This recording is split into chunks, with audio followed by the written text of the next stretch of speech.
어제는 이제 한국은행이 금리를 연속 두 번 인하를 했죠. 사실 연속 두 번 이상한 거는 이제 15년 만에 처음이다 라고 해서 관심을 좀 받았는데, 일단 우리나라는 금리가 인하됐다 하면 제일 먼저 떠오르는 게 이제 부동산이지 않습니까? 부동산인데, 근데 사실 지금까지 한국은행 태도를 보면 가계부채가 증가하는 것 때문에 금리 인하에 좀 주저하는 모습을 좀 보였던 걸로 저는 느꼈거든요. 그런데 갑자기 돌변해서 연속 두 번 내린 거에 대해서 두 분은 한국은행이 이번에 연속의 금리 인하를 어떻게 생각하는지 김현 소장님부터 먼저 소개를 드리겠습니다. 일단 우리가 부동산 입장에서 보면은요, 네. 금리가 인하가 되면 부동산 입장에서 나쁠 건 없다. 그렇죠. 일단 긍정적인 신호로 보여지는데, 우리 통상적으로 기준금리가 0.5%포인트 떨어지게 되면 집값은 1% 정도, 1%포인트 정도 상승한다는 게 이제 기본적인 이론인데, 이번에는 당장 그렇게 적용되기는 쉽지 않을 것 같습니다. 일단 대출금리가 변화가 없습니다. 우리가 체감하는 건 대출금리인데, 한국은행이 3% 기준금리야. 은행 창구에 가보면 아마 대출금리는 꿈쩍도 하지 않습니다. 조금 현재는. 모른 것 같아요. 오히려 올랐습니다. 네. 그래서 전혀 체감하지 못하는데, 저는 약간 간담이 약간 좀 서늘했던 게 두 번 연속이 앞서서 15년 만에 처음이라고 했잖아요. 네. 15년 전에 글로벌 금융위기 있을 때 그렇죠. 연속으로 이렇게 인하를 했는데, 한국은행이 하던 말이 있죠. 서울 집값이 너무 높아. 가계부채 관리를 해야 돼. 기준금리 쉽게 우리 내리기 좀 힘들어라는 이야기를 했는데, 두 달 연속 내렸다는 얘기는 이제 두 가지 경우가 다 해당이 되는 거죠. 일단 서울 집값 같은 경우는 상승률이 계속 내려갑니다. 지금 0.04%까지 내려왔는데, 조만간에 아마 12월 되면 서울도 이제 보합 0%까지 떨어질 것으로 지금 같은 분위기라면 예상이 됩니다. 서울 집값이 일단 좀 안정이 됐고요. 가계부채 같은 경우도 최근에 이제 집값이 안정되다 보니까 증가세가 좀 둔화됐습니다. 거기에 비해서 이제 수출, 내수 경제가 지금 굉장히 좋지 않습니다. 기업들, 우리가 익히 알고 있는 대기업들조차 상징적인 사건이 이제 롯데그룹이 롯데타워를 담보로 제공했다는 게 굉장히 좀 충격적으로 다가왔는데, 이런 내용들을 본다면 한국은행 입장에서는 이제 우선순위를 정해야 되잖아요. 무엇이 중요한디라고 했을 때 서울 집값 잡는 것보다는 지금 경제가, 내수 경제, 수출 경제, 우리 경제가 더 중요하다고 판단을 한 것 같고요. 내년에 또 트럼프 불확실성이 어디로 불똥이 튈지 모르기 때문에 여유 있을 때 0.25%포인트라도 베이비 스텝 한 번 더 밟자라는 생각이 더 강했던 것 같습니다. 실제 뭐 이창용 총재도 트럼프 2.0을 언급을 했지 않습니까? 언급을 또 했었고, 그리고 말씀하신 대로 안 하려던 사람이 연속 두 번 하는 거 보니까 그 정도로 상황이 나쁜 거야? 그렇죠. 라는 그런 두려움도 좀 드는데, 그러면 손석현 대표님께서는 어떻게 해석하십니까? 말씀하신 대로 이제 어떤 부분들이 더 중요하냐라고 본다면, 기존 같은 경우는 우리나라는 다른 나라랑 좀 다르게 물가를 중심으로 어떤 금리 정책을 활용을 하는 것보다, 우리나라는 뭐 부동산에 자산 규모가 워낙 많이 있다 보니까 아무래도 부동산에 좀 신중하게 접근을 해봐야 되거든요. 근데 최근에 부동산 동향을 보더라도 실거래가 그 지수도 최근 들어서 떨어졌고, 거래량들도 일정 부분 좀 축소가 됐습니다. 그러면은 예전에 부동산을 잡아야 되겠다라는 그 해석보다는 지금은 이제 경제를 조금 더 그 이제 이 위기감에서 좀 탈출을 해야 되겠다라는 그런 의미로 이런 뭐 시장에 그 어떤 금리 인하를 생각했던 것보다 좀 빠르게 인하를 한 것으로 보여져요. 말씀 계속 하신 것처럼 이 트럼프 뭐 정권, 뭐 시즌 2 뭐 이런 얘기가 나올 정도로 항상 보호 무역을 좀 강조를 해왔고, 이런 그 보호 무역 안에서 우리나라가 예상할 수 없는 뭐 여러 가지 경제에 대한 리스크 뭐 이런 것들도 조금 대응을 하기 위해서는 조금 더 선제적으로 빨리 움직여서 부동산보다는 이런 그 경제를 빨리 회복해야 되겠다, 그런 뭐 목표 쪽으로 있었던 것 같고요.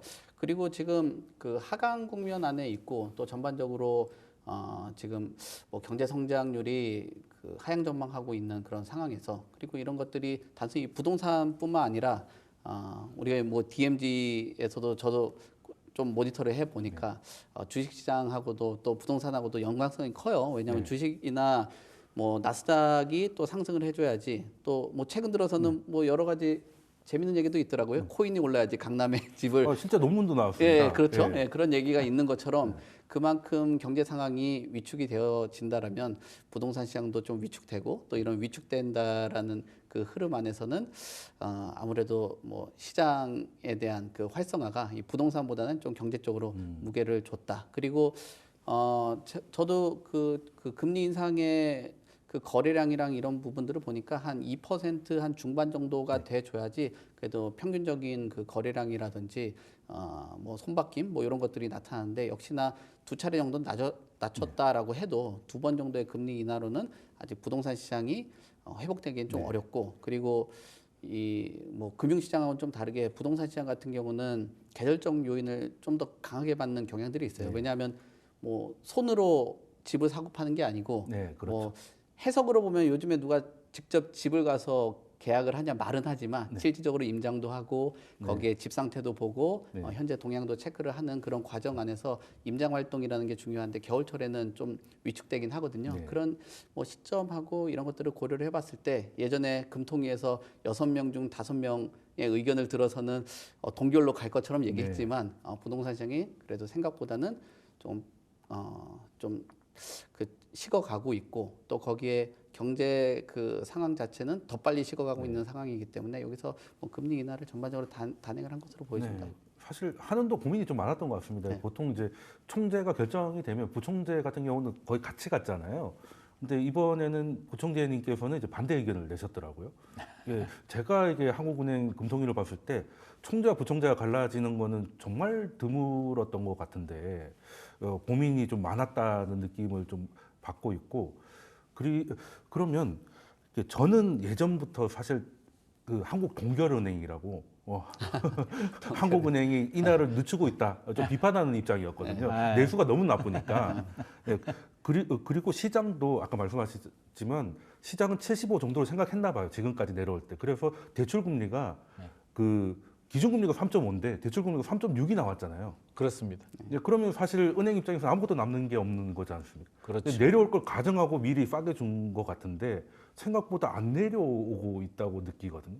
그래서 대출 금리가 오히려 올라가고 있는 게 지금 이제 서울 부동산도 좀 꺾이게 되는데 하는 요인이 되지 않을까 저는 그렇게 생각을 하는데 이거에 대해서는 어떻게 좀 대출 금리가 선반영이 됐죠. 네. 우리 서울 부동산 시장 흐름을 보면 올 여름이 이제 굉장히 뜨거웠잖아요. 통상적으로 여름이 비수기거든요. 여름 휴가도 다녀와야 되고. 네, 맞습니다. 아니, 여름 휴가 놀고 오고 추석 지나고 보통 집 알아보는데 선선한 바람이 불면 집 한번 보러 갈까라는 생각이 드는데 올 여름은 이상하게 굉장히 과열이 됐는데 그 기본적인 배경 중에 하나는 대출 금리가 많이 내려왔는데 사실 기준 금리가 계속 3.5%였잖아요. 최근에 10월, 11월 연속으로 두 번 내렸습니다만 3.5%가 계속 이어짐에도 불구하고 올 여름에 대출 금리가 5월, 4월부터 대출 금리가 빠르게 떨어집니다. 은행에서 미리 선반영을 해서 기준 금리가 내려갈 걸 감안해서 대출 금리를 내려줬는데 이제 불똥이 튀는 거죠. 대출 금리가 내려가고 이러다가 집값이 거래량이 좀 늘어나죠. 매수자들, 특히 실수요자들은 최근에 7, 8월에 거래했던 실수요자들은 주로 어떤 분들이냐면 자금력이 있는 분들이에요. 구매 능력이 없는 분들은 아예 그냥 생각을 못 하는 거고요. 구매 능력은 있는데 2020년, 2021년 상승 열차를 타지 못한 분들, 불안한 마음에 2022년 트라우마가 있지 않습니까? 그렇죠. 트라우마가 있죠. 그래서 2022년 말, 2023년 집값이 좀 떨어지니까 안도의 한숨을 쉬면서 타이밍을 재고 있던 분들이 올 봄부터 이제 거래량이 좀 늘어나니까 이거 봐. 이러다가 다시 올라가는 거 아니야? 라는 불안한 마음을 가지고 금방 다 회복되어 버렸잖아요. 그렇죠. 6월에 어떤 일이 있었냐면 이제 정부가 스트레스 DSR 2단계를 2달 연기합니다. 그러면서 이제 불안감이 폭발하죠. 야, 정부가 집값 잡을 의지가 없구나. 빨리 움직여야겠구나. 대출 조기 전에 지금이라도 하자. 대출 조기 전에 하자라는 생각을 하면서 이제 폭등을 하게 됩니다. 그 폭등의 부작용이 스트레스 DSR 당연히 2단계 시행을 하는데 더 강화된 2단계가 수도권에 적용이 되고요. 창구지도라고 하죠. 은행에서 자체적으로 또 올립니다. 금감원장이 불러서 은행장도 불러서 똑바로 해. 지금 문제가 되잖아라고 하니까 뭐 전세대출까지 규제해버리는 뭐 정책자금 대출, 전세대출까지 막지 않아야 되는 대출까지도 막아버리게 되니까 사실 지금 굉장히 빠르게 식고 있는 상황이고요. 이 정도 되면 아마 아까 제가 앞서서 말씀드렸듯이 겨울이 되면 서울도 이제 0% 또는 빠르게 떨어지면 하락 전환 가능성도 있기 때문에 생각보다 빨리 식고 있다라는 생각이 듭니다. 말이 서울이지 서울을 분리하면 너무 다르더라고요. 완전 다른 네, 세상이죠. 상급지는 뭐 엄청 불장이고 예. 그게 아니면 이제 서울이라고 말하기가 힘들 정도로 그런 그래서 이제 서울을 묶는다는 것 자체가 좀 의미가 없는 게 아닌가. 사실 이게 평균은 평균이고요. 네. 우리 학교 다닐 때 반평균이 80이어도 그렇죠. 내 성적이 중요한 거잖아요. 네. 그래서 우리 아들이 95점 나올 수도 있고 70점 네. 나올 수도 있기 때문에 한강 벨트는 여전히 신고가가 나오고 있는 상황입니다. 네. 그러니까 정부가 이제 대출 규제를 하려고 했다가 놔려고 했다가 이게 왔다 갔다 하면서 그 중에 뭐 코인이 됐든 뭐가 됐든 이제 자금 동원형이 가능하신 분들은 이제 여름에 상급지 위주로 빠르게 달렸고 그게 아닌 분들은 이제 그걸 구경만 하다가 마음만 졸이고 있는 상태인데 뒤늦게 뛰어들어왔다가 지금 대출 규제가 나오니까 다시 씻고 있다.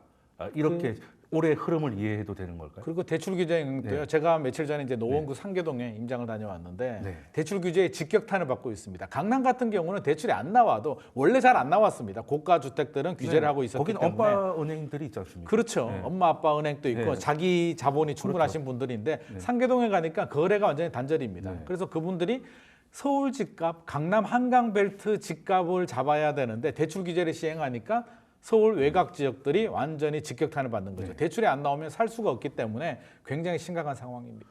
네, 그러면 지금 한국은행은 이제 좀 버티다가 인하로 갔고 그러면 정부가 이제 그 바톤을 넘겨받아서 대출 규제로 부동산을 제어하려고 하는 것 같은데 그럼 앞으로 이제 대출 규제나 혹은 뭐 완화가 되든지 시장의 기대보다 또 강하게 되든지가 중요할 것 같은데 그러면은 이 앞으로 대출 규제 방향은 어느 쪽으로 가실지 혹시 예상하는 게 있으십니까? 지금 그 현재 보면은 금리는 이제 낮춰가고 네. 예, 금리는 낮췄지만 이제 그 지금의 주택 가격의 동향을 살펴보니까 이거 금리가 문제가 아니라 아까 지적하신 것처럼 이 대출이 더 중요도가 높아진 거잖아요. 네. 그러니까 이거 금리는 이제 시장에 있었던 기준금리는 낮추더라도 대출을 가지고 이제 주택 가격 컨트롤하겠다 그런 방향인 것 같아요. 그래서 말씀하신 것처럼 스트레스 DSR이 2단계에 도입이 됐고 내년에 이제 한 3단계가 또 도입이 되거든요. 그래서 거래량이 축소되는 주요 원인 중에 하나가 아직 그 2단계까지만 지나간 거고 3단계가 남아 있다는 네. 거예요. 그러니까 최종 보스가 지금 남아 있는 그렇죠. 상황이기 네. 때문에 뭐 그 3단계가 들어오기 전에 집을 사야 되겠다라는 그런 수요들도 있겠지만 네. 지금 주택 가격이 오른 상황에서 그 오른 가격에 대출을 받기는 굉장히 좀 어려운 네, 그런 부담스러워서. 시장 환경이기 때문에 거래량이라든지 이런 부분이 축소된다라고 보여지고요. 이런 축소되는 흐름을 전반적으로 살펴보겠죠. 이거 대출 규제를 했더니 거래량도 줄고 실거래가도 떨어지더라. 그러면은 금리도 중요하겠지만 시장에 주는 금리보다는 대출 금리를 가지고 컨트롤할 가능성이 크다. 그래서 2025년에는 어떤 시장에 있는 그 금리를 조금 더 중요하게 봐야 되는 그런 시장이라고 볼 수 있을 것 같고 정책 당국도 그 대출을 어떤 그 정책 수단으로 삼을 가능성이 높다라고 보여져요. 그만큼 요즘에 그런 우스갯소리도 하거든요. 뭐 예전에는 그 파월이라는 사람이 굉장히 좀 무서웠고 그 뒤에는 뭐 이창용 총재도 무서운데 지금 가장 무서운 게 은행 창구 직원이라고 해요. 네. 그 창구에 막상 내 갔더니 운명을 결정하시는 분. 네. 운명을 결정하는 네. 사람이 창구 직원이라고 네. 할 정도로 그만큼 그 어떤 시장의 그 현재 그 대출에 대한 규제가 강하다라고 볼 수 있을 것 같고요. 그다음에 대출하고 자산 시장 같은 경우는 아무래도 상관성이 좀 크기 때문에 금리가 인하가 됐다라고 해도 대출을 조여 온다라면 상충되기 때문에 이런 흐름을 통해서는 좀 부동산 시장이 상당 부분 좀 얼어붙을 것 같고 또 스트레스 DSR이라는 그 제도 자체가 수요자들이 느끼기에는 아직 좀 숙성되지 못했어요. 뭐 좀 적응을 할 필요가 있는데 적응되지 못한 상황에서 아직 3단계가 남아 있기 때문에 조금 더 신중하고 또 관망하는 형태로 바라보고 있다. 그래서 그런 신호와 그런 수치들을 보고 그 정부 당국에서는 이 대출을 가지고 좀 컨트롤 가능성이 좀 높지 않나 그렇게 봅니다. 네, 그러면은 22년 하락장은 이제 사실 금리가 올라서 금리가 들이했다면 앞으로 뭐 하락장이 온다는 가정은 아니지만 만약에 오게 된다면 이제 대출 한도 때문에 좀 부담을 받을 수 있다. 그렇죠. 이렇게 말씀 주죠. 그러면 제가 최근에 본 부동산 관련 뉴스 중에 이건 무슨 시그널인지 좀 헷갈렸던 게 있는데요. 그 오피스텔에 관련된 규제가 이제 다 풀렸더라고요. 그러니까 이제 사람이 살 수 있는 그냥 아파트처럼 되는 거죠. 그러니까 바닥 난방도 이제 면적 구분 없이 다 네. 돼서 그 소위 말하는 이제 수익형 부동산의 대표 주자가 오피스텔 아니겠습니까? 이거를 좀 완화하는 거는 그냥 서울에 물건이 없어서 그런 걸까요? 어떻게 해석을 해야 될까요? 일단 오피스텔 규제가 풀렸습니다. 바닥만 네. 난방 기준이 이제 면적에 따라서 이렇게 규제를 하다가 최종 이제 다 풀렸습니다. 네, 모든 없어졌죠. 면적이 다 풀렸고 발코니 확장도 이제 허용이 되는데 저희가 해석하기에는 이제 오피스텔 또 두 가지 시장이 있습니다. 수익형 부동산 시장, 원래 전통적인 오피스텔인데 소형 오피스텔입니다. 그래서 월세를 받는 용도이고 최근에는 이제 아파텔이라고 주거용 오피스텔을 많이 공급을 해주는 아파트 대체제 역할을 해주는 시장인데 공급 부족 이야기 많이 하고 있잖아요. 서울은 공급 부족, 아파트 공급 부족하다. 특히 2026년, 2027년이 되면 서울의 입주 물량이 많이 줄어듭니다. 3기 신도시라든지 그린벨트를 푼다, 뭐 1기 신도시 뭐 재건축을 한다고 해도 사실 빨리 공급되기는 쉽지 않기 때문에 재건축 엄청 오래 걸리죠. 이 빈자리 단기간에 빈자리를 채울 수 있는 거는 비아파트 시장입니다. 신축 빌라나 오피스텔을 공급을 해줘야 되는데 최근에 공급이 안 되고 있어요. 공급이 뚝 떨어졌거든요. 그래서 정부가 바라볼 때는 이 아파트 공급 문제를 해결하기 위해서 비아파트를 좀 활성화해야겠다. 그래서 건축법이라든지 주택법을 개정해서 오피스텔을 좀 활성화시키겠다. 아파트 대체제 역할을 공고히 하겠다라는 의지가 좀 들어가 있는데 제가 볼 때는 이게 쉽지 않을 것 같습니다. 왜 건축하시는 분들이 시행사들이 공급을 안 하냐고 하면 사실 난방이 안 되어서 발코니 확장이 안 되어서 공급을 안 한 건 아니거든요. 2020년, 2021년에 공급을 많이 했습니다. 건축법 규제가 있더라도 많이 했는데 그 이유는 저는 전세에서 찾고 싶습니다. 전세가 지금 잘 안 맞춰집니다. 역전세, 깡통전세. 네, 맞습니다. 아파트는 안전한데 비아파트 같은 경우는 전세 가율이 80%, 90% 정도 되기 때문에 깡통전세 위험하죠. 우려가 있고요. 주택도시보증공사 허그가 담보 인정을 내렸죠. 네. 그러면 보증보험 한도가 줄어듭니다. 공시가격의 150%에서 126%로 떨어지고요. 보험 가입 안 된다는 얘기인 거죠. 그렇죠. 앞으로 이제 112%까지 내리겠다.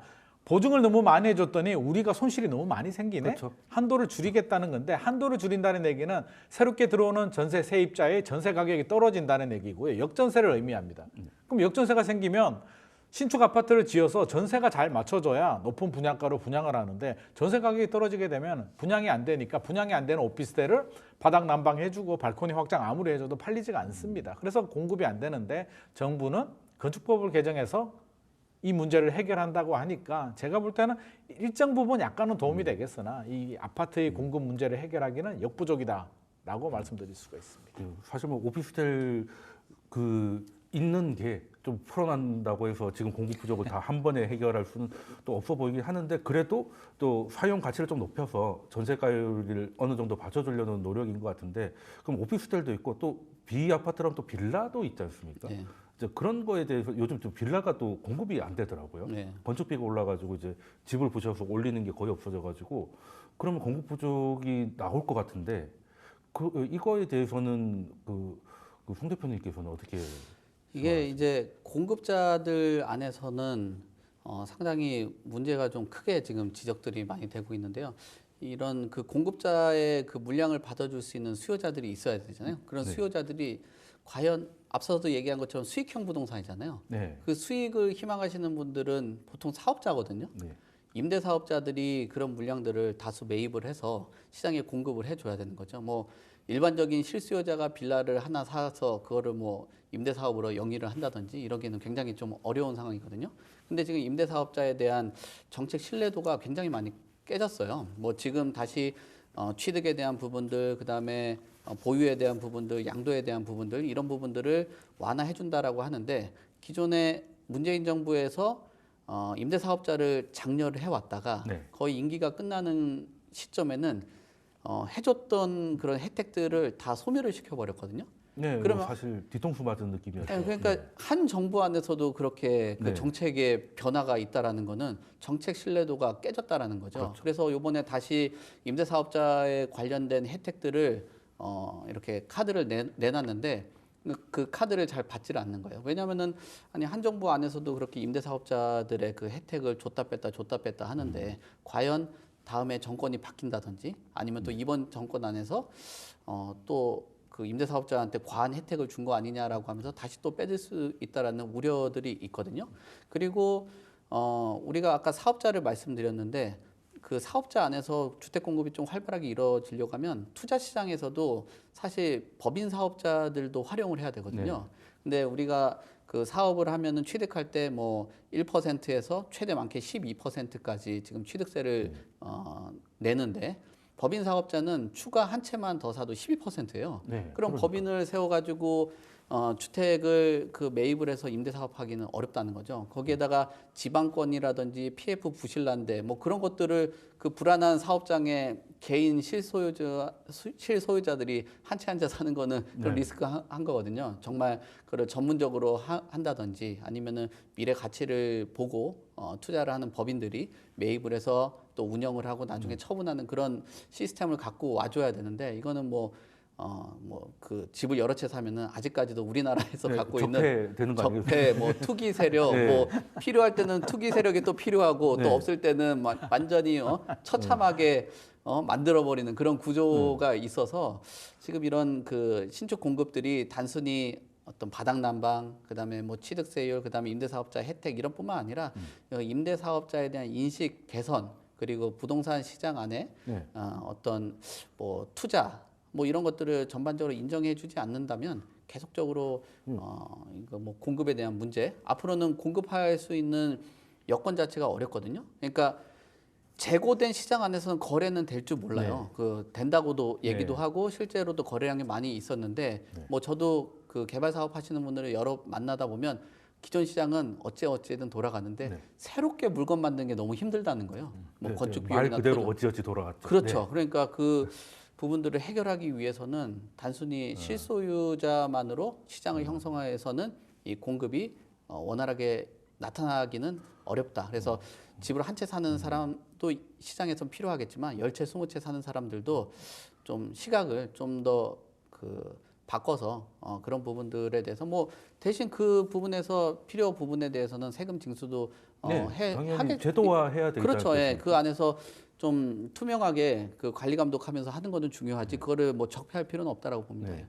그 보통 이제 외국인들이 한국 오면은 이제 부동산 제도에서 제일 놀라는 게 일단 전세라고 하잖아요. 근데 두 번째도 놀라는 게 있어요. 이건 잘 모르시는 건데 우리나라에서 그 카드 같은 경우, 신용카드 같은 경우는 한 30만 원 넘어가는 이런 것들 연체되면 막 전화 오고 막 그러지 않습니까? 근데 월세는 연체가 돼도 신용불량자가 안 되잖아요. 네. 월세가 더 비싸지 않습니까? 그게 이상하지 않습니까? 사실 전세도 네. 마찬가지잖아요. 네. 수억 원이나 되는 돈을 그렇죠. 친구한테 네. 나 한 3억만 빌려줘 그러면 빌려주는 친구 한 명도 없습니다. 네. 아무리 친한 친구라도 안 빌려주는데 3억 집주인한테는 얼굴도 모르는 집주인한테는 그렇죠. 근저당을 잡지도 않고 이자도 안 받으면서 네. 돈을 3억을 빌려줍니다. 빌려주는데 만기가 되는데 안 갚습니다. 네. 한 달이 지나고 두 달이 지나도 네. 문제가 되지 않아요. 전화 안 그러면 받으면 끝이잖아요. 전화 안 받으면 끝이고 내용 증명 보내다 한 세월이고 결국에는 소송으로 가야 되는데 네. 시간 한 세월 걸리다가 소송 가서 진행이 되면 또 돈을 줍니다. 네. 주면은 또 사건 종료되거든요. 네. 그러니까 대한민국 전세나 월세 제도가 외국인들이 볼 때는 정말 이거 이상한 제도 어떻게 설명해야 될지 모르겠어요. 그 전세제도 재밌다고 다들 말씀 주시는데 역시나 그 전세제도가 저 외국 친구도 되게 엉뚱하게 보거든요. 네. 근데 그 엉뚱한 제도에다 대출까지 해주는 건 그렇죠. 더 엉뚱하게 보는 거예요. 그러니까 화금융에 제도가 그렇죠. 들어가서 받쳐주는 거잖아요. 근데 또 제가 곰곰이 생각을 해봤어요. 그래서 이게 참 이해관계자들이 상당히 많구나. 이게 단순히 옛날엔 집주인들이 그 돈을 가지고 뭐 돈놀이하고 네. 참 뭐 사업으로 막 돌리시는 분들도 있었거든요. 그렇죠. 그 돈 가지고 주식하시는 분들도 네. 있었어요. 근데 지금 보니까 이 전세 제도 안에서 보험사라든지 또는 증권사라든지 은행에서도 네. 전세금을 가지고 지금 대출이 나가고 있는 거예요. 그러니까 우리가 매매 그 주택 가격에 관해서만 우리가 이거 대출해서 그 은행들 장사 잘하고 있는 거 아니야?라고 생각하지만 전세금으로 나와 있는 돈의 그 이자 장사도 꽤 있기 때문에 이 그렇죠. 전세라는 제도가 상당히 그냥 뭐 임차인 임대인뿐만 아니라 은행 안에서도 금융권 안에서도 굉장히 달콤한 네. 그런 뭐 이자 수익이기 때문에 쉽게 포기하기가 참 어려운 것 같습니다. 그러니까 이것도 설명에 한 번 더 세 번째가 권리금이래요. 권리금 설명이 안 된다. 권리금 그러니까 설명이 무슨 안 권리라는 거냐? 무슨 권리? 그러니까 보통 이제 그 안 나가면 그만이잖아요. 또 상가에서는 맞습니다. 그래서 버틸 수 있는 권리를 사고 파는 거라고 하더라고요. 네. 예, 그런 것도 설명하기 좀 힘들고 사실 권리금도 뭐 여러 네. 종류가 있잖아요. 바닥 네. 권리금도 있고 그렇죠. 영업 권리금도 그렇죠. 있고 시설 권리금도 시설. 있는데 시설 권리금이나 영업 권리금은 또 이해가 좀 할 수는 있습니다. 내 그렇죠. 돈이 고객이 이렇게 들어갔으니까. 있으니까 고객에 대한 돈인데 바닥 권리금은 야, 내 입지가 좋으니까 돈 더 줘라는 건데 이게 실질적으로 임대인과 또 계약도 아니고 기존의 임차인이 또 받는 권리금이기 때문에 이렇게 보니까 좀 불합리한 부분도 굉장히 좀 많이 되게 신기한 거죠. 그러니까 아까 말씀하신 대로 우리나라는 왜 임대 시장이 기업형이 아직 안 되는 건지 우리나라는 주택 임대의 10%만 허그 관련이고 나머지는 다 민간 임대잖아요. 네, 그렇죠. 관리 주체도 네, 관리 주체가 없고 뭐 일본 그냥 우리 가까운 나라는 일본만 보더라도 네. 대형 회사들이 대부분 임대 관리도 하고 네. 다 하는데 대한민국은 그렇지가 않습니다. 네. 그 저번에 김인만 소장님이 일본 갔다 오고 나서 저랑 얘기를 좀 한데 김인만 소장님 그 상대방이 그런 얘기를 한대요. 일본에서. 그러니까 우리나라는 계약처럼 되지 않을 수 있는 계약서를 쓴다 이거예요. 네. 그러니까 이거 어떻게 해요? 그러면 이거 대출이 안 나올 수 있으니까 일단 계약서를 넣어봐야 된다. 이거 뭐 사전적으로 할 수 있는 게 아니고 그리고 경기가 좋았을 때는 그 임차인이 도배장판을 하고 네. 경기가 나쁠 때는 임대인이 도배장판하고 이게 뭐 불투명하다 보니까 우리나라의 그 계약 그 조건 자체가 어떻게 보면 참 유들이 있는 걸 수도 있겠지만 반대로 보면 정말 그 다른 나라처럼 이렇게 특약이 어쩔 때는 뭐 10개가 됐다가 3개가 됐다가 막 이렇게 정확하지 않은 이 문제가 주먹구구식의 이 부동산 거래가 빨리 좀 투명해지지 않으면은 사건 사고는 계속 터지고 누구 책임이냐 이거 뭐 하다가 시간 다 갈 것 같습니다. 네, 그러니까 이게 뭐 사실 여기서 결론을 낼 수는 없는데 우리나라가 좀 굉장히 특이했다가 약간 변곡점이잖아요. 이제 문제가 터지기 시작하는 상황이고 변곡점이죠. 네. 그래서 네. 결국엔 신뢰 문제거든요. 그렇죠. 이게 신뢰를 그렇죠. 회복해야 되는데 네. 앞서서 이제 일본 얘기를 했으니까 일본에서 우리는 사기가 굉장히 많잖아요. 전세 사기. 계약서를 서더라도 작성하더라도 안 지키면 뭐 그때 어떡할 거야. 네. 소송을 걸든지 마음대로 해라는 논리인데 제가 일본에서도 이제 대화가 잘 안 됐던 게 만약에 무슨 사업을 해서 계약서를 쓰는데 이행을 안 할 수도 있잖아요. 네. 이행을 안 하게 되면 어떻게 할 거냐라니까 일본은 그걸 이해를 못 합니다. 아니 이행을 안 하면 계약서에 적힌 위약금을 내면 되고 네. 계약서대로 해야지. 계약서대로 안 해야 하면 되는데 이거 계약서대로 했는데도 문제가 생긴다는 걸 이해를 못 하니까 네. 우리 전세 제도도 아직은 좀 많이 개선을 해야 그러니까 되고 신뢰를 회복해야 된다. 좀 대형 기업들이 좀 들어와서 좀 정도는 좀 해야 되지 않을까 그랬으면 좋을 생각을 것 하는데 자 그러면은 일단 그 부동산이라고 하면 제일 피할 수 없는 질문이 연말 되니까 내년은 어떨 것 같냐 하는 거잖아요. 그 제가 이제 기사를 좀 서치해 보니까 대부분 이제 상고하죠.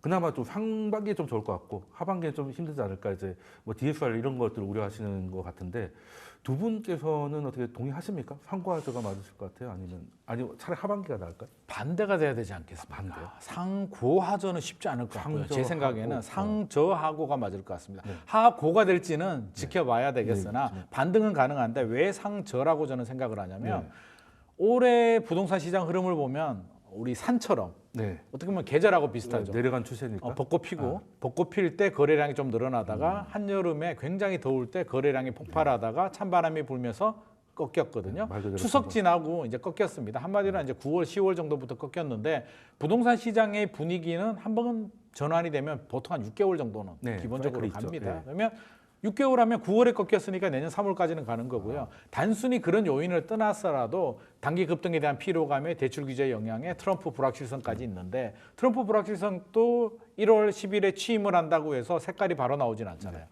뭐 구성하고 정책 나오고 하면 1분기가 지나가기 때문에 제 생각에는 2분기 정도 돼야 뭔가 윤곽이 나옵니다. 그러면 우리가 적응하는 시간까지 고려한다면 하반기 정도 되면 이제 기준금리도 내려간단 말입니다. 네. 골드만삭스가 내년도 우리나라 기준금리를 2.25%로 예상을 하고 있고 3번 낮춘다. 저는 추가로. 뭐 저도 한 2% 중반까지는 무난하게 네, 그 갈 것 정도 가야 같습니다. 될것 같습니다. 그 정도 가면 사실 대출금리도 내려가고요. 네. 은행들도 계속 창구에 문턱을 올릴 수는 없습니다. 올해는 8월, 9월에 은행들이 실적 달성 다 했어요. 그래서 금감원장이 관리 좀 해라고 하니까 충분히 관리가 가능한데 이제 내년 1월 1일이 되면 리셋되는데 제가 법관이 지는 지점장이라도 우리 국가의 가계부채와 서울 집값 안정을 위해서 우리 올해 영업하지 말자, 대출 영업하지 말자라고 할까요? 내 실적이 중요할까요? 저는 실적이 중요하다고 보기 때문에 은행도 기업이니까. 뭐 그렇죠, 기업이죠. 기업이고 주주의 이익이 중요하기 때문에 그렇다면 그런 여러 가지 요인들 또 지금은 올림픽 파크 포레면 12,000세대 입주 물량이 나오기 때문에 전세 시장도 안정적이고 입주 물량도 소화가 물량도 되는데 많고. 내년 하반기가 되면 이제 입주 물량이 줄어듭니다. 2026년에 서울 아파트 입주 물량이 한 7,000호 정도로 예상이 되기 때문에 그런 점을 여러 가지 고려해 본다면 내년 하반기 정도에는 충분히 반등 가능할 것 같습니다. 그럼 내년 여름부터 좀 알아보자는 말씀을 좀 주셨고. 여름 전에 좀 알아봐요. 예. 벚꽃 필 때. 그럼 우리 송 대표님께서는 아까 끝판왕 남으셨다고 했는데. 네. 예. 그러면은 상저하고를 생각하시는 건가요? 저는 그냥 이게 놓고 낮음이 없고 좀 평탄하게 갈 것 같다라는 별 움직임이 없을 수 있다. 네, 그렇게 보고 있습니다. 그러니까 그 상승하고 하락하는 그런 힘이 굉장히 좀 강하게 부딪힐 것 같은데 앞서서도 우리가 얘기한 것처럼 금리가 인하되는 그 신호를 빠르게 받았단 말이에요. 근데 그 빠르게 받은 그 신호만큼이나 대출에 대한 규제, 아까 얘기한 끝판왕이 지금 남아 있는 상황이기 때문에 그게 서로 상충되기 때문에 그런 말씀을 드리는 거고요.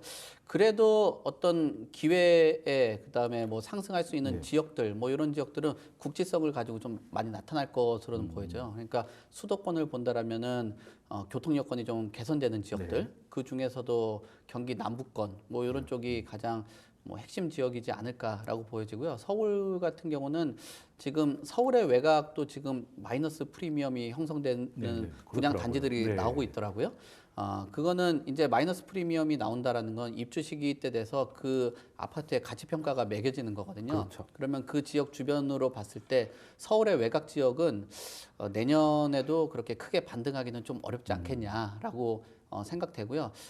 제가 조금 그 25개구 중에서도 그래도 강남 3구하고 마용성 뭐 뻔한 얘기긴 하겠지만 그 지역들 강남권은 뭐 재건축 단지들 중심으로 가격들 반등들이 조금 기대를 해볼 수 있을 것 같고요. 마용성 지역으로는 아무래도 좀 일자리 분포도가 좀 형성이 되어 있고 특히 용산 지역들 뭐 이런 지역들이 아마 올 하반기에서 내년 초 정도 될 것 같은데 그 용산 그 공원 주변에 파크사이드라는 그 오피스텔이 분양한데 아마 평당 3.3제곱미터당 한 1억 5천 정도 예상을 해요. 예, 그 가격선으로 해서 파급 효과들이 있어서 용산 주변 쪽으로 가격들이 좀 반등과 강한 힘이 좀 작용하지 않을까라고 봅니다. 그래서 상승하는 구를 보면은 25개 구 중에서 한 뭐 5개에서 한 7, 8개 구 정도 뭐 그 정도 보고 가는 곳만 간다. 네, 가는 곳만 아까 얘기하는 것처럼 뭐 가는 곳만 아까 딴 세상 같은 지역들 있잖아요. 그렇죠. 예. 사세.